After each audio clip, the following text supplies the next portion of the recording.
Yaoundé seul a 6 000 bars. En 2012, nous avons consommé, chiffre des brasseries, 600 millions de litres de bière, l'équivalent d'un fleuve comme la Sanaga, du début jusqu'à la fin. Ça ne dérange pas. Et il y a des distances de bars sur 3 km. Il y a une chanson que les brasseries ont financée qui passe dans les radios maintenant. Nous, on va continuer de boire. Nous, on va toujours boire. Quand dans un pays, les structures chargées de la régulation laissent passer ce type de chansons dans les médias, est-ce qu'il n'y a pas un danger dans ça? C'est-à-dire que nous, on va continuer à être idiots parce que l'alcool réduit l'intelligence. Il y a un monsieur dans ce pays qui s'appelle Amadou Ali, qui a déclaré, c'est sur Wikileaks, qu'aucun Bamileke ne sera jamais président au Cameroun. Au nom de quoi on peut décréter qu'une ethnie ne peut pas accéder à la présidence? Vous savez, la société camerounaise ne veut pas de l'homosexualité. Parce que la loi camerounaise interdit l'homosexualité. Les Camerounais n'en veulent pas. Le président de la République, Paul Biya, a dit cette chose-là. Il a rappelé la loi et il a dit vraiment, peut-être que les mentalités vont évoluer. Même jusque-là, moi, si je suis à un niveau de responsabilité importante, tu me parles de l'homosexualité, je veux te rabrouer en disant que le Cameroun ne veut pas ça, le Cameroun ne connaît pas ça. L'homosexualité n'est pas une valeur africaine. En 1922, le pasteur Lotina Samé, le père de Boileautin, était pasteur ici, à l'église baptiste. Il a été chassé, entre guillemets, renvoyé, excommunié, parce que il soutenait la polygamie. Renseignez-vous. Il y a eu un défilé ici à Douala. Tous les fidèles sont sortis de l'église. Les Blancs ne voulaient pas. Nous sommes en 1922, bientôt 100 ans.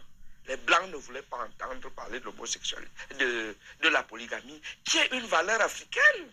Dans la Bible, la plupart des patriarches avaient 10, 20, 100. Abraham avait beaucoup de femmes, ainsi de suite. Chez les musulmans, si tu n'as pas 4 femmes, tu n'es pas marié. Je vous dis que toutes les mamans portent les strings désormais.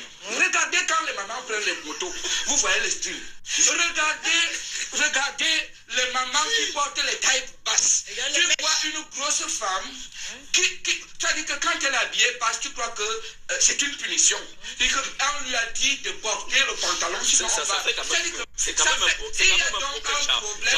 même un problème. Si vous voulez comprendre comment réussir à être hors sujet, il faut venir au Cameroun, parce qu'au moment où on parlait de ci, on vous oriente vers là, etc. Les batailles sont des batailles idiotes, des batailles qui n'ont rien à voir avec l'émergence qu'on veut atteindre. Il faut quitter ce cliché-là, où les gens veulent être au pouvoir pour les honneurs, etc.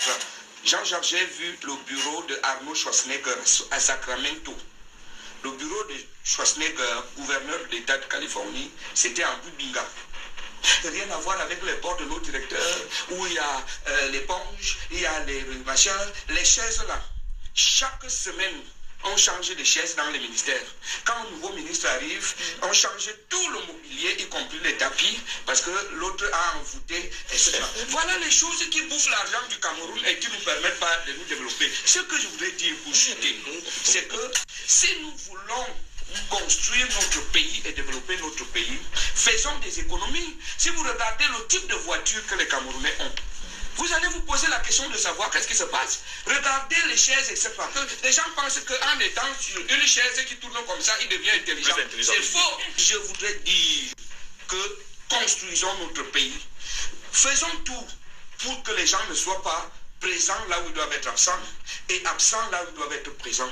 On ne construit un pays qu'avec les valeurs. Les vrais sujets aujourd'hui au Cameroun, on a mis ça de côté. Dans mon livre, l'art d'être hors sujet, c'est ça que je fais. Très bien. Tous les pays qui se développent, c'est le mérite, la compétence, le talent, etc.